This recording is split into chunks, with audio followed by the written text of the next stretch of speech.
An original podcast from podlatino.com.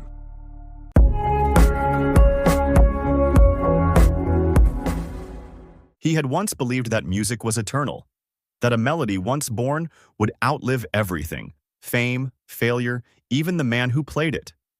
For years, the guitar was his anchor. On stage, under the hot wash of lights, he poured his soul into strings that sang of youth, rebellion, and longing. Fans screamed his name, newspapers praised his skill, and for a brief shining moment, he believed he had outrun every shadow of doubt that had ever followed him. But applause is a fragile currency. Fame fed him, then betrayed him. Nights grew longer, the pressure heavier, the silence after shows unbearable.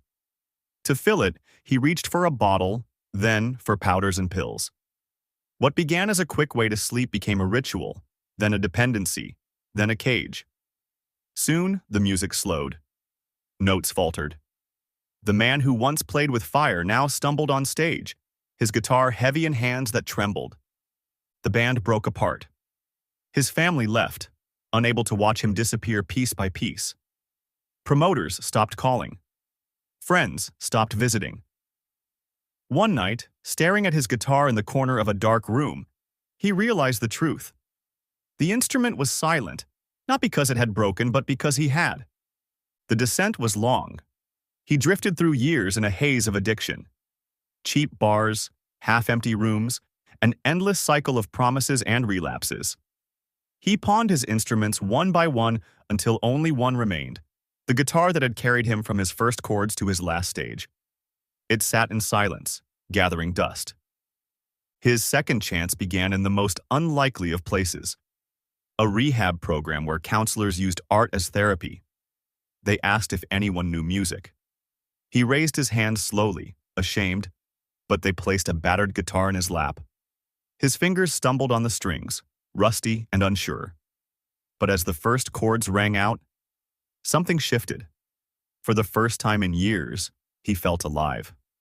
The guitar, though silent for so long, still spoke. And he listened. He began playing daily, rediscovering songs he thought lost.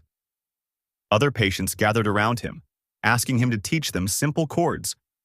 He showed them how to press strings, how to let rhythm guide breath, how to let sound replace sorrow. In their eyes, he saw something he had forgotten: hope. When he left rehab, he carried two things: sobriety and the guitar.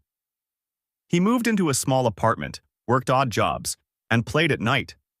Not in bars, but in community centers, shelters, anywhere someone wanted to listen. Slowly, he rebuilt his life, not with fame, but with purpose.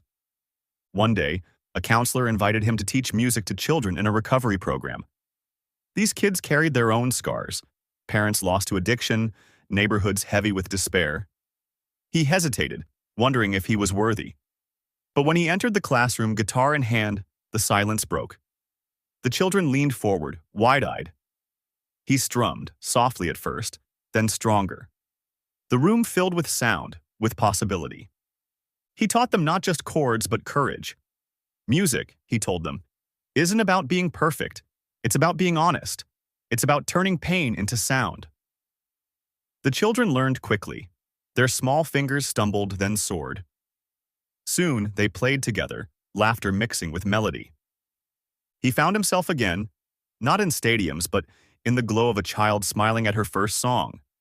His days filled with lessons, rehearsals, recitals. He watched children who had once been silent stand tall, guitar in hand, proud of the noise they could make. Years passed. His name never returned to billboards. Fame remained a ghost of the past. But something greater replaced it. He became a mentor, a guide, a living reminder that silence is not the end. His guitar, once abandoned, now played every day, not for crowds, but for futures. The man who had been consumed by addiction became the man who taught resilience. The father who had once lost his family rebuilt connections, not by apologizing endlessly, but by living truthfully. His children returned, slowly at first, then fully. They watched him teach and saw a man reborn. Every evening he places his guitar gently in its case, a ritual of gratitude. He knows it could have remained silent forever. He knows he could have too. But both found a second chance. The music did not save him. He saved himself through the music. And now every note he plays carries a message that no silence is permanent and every broken song can begin again.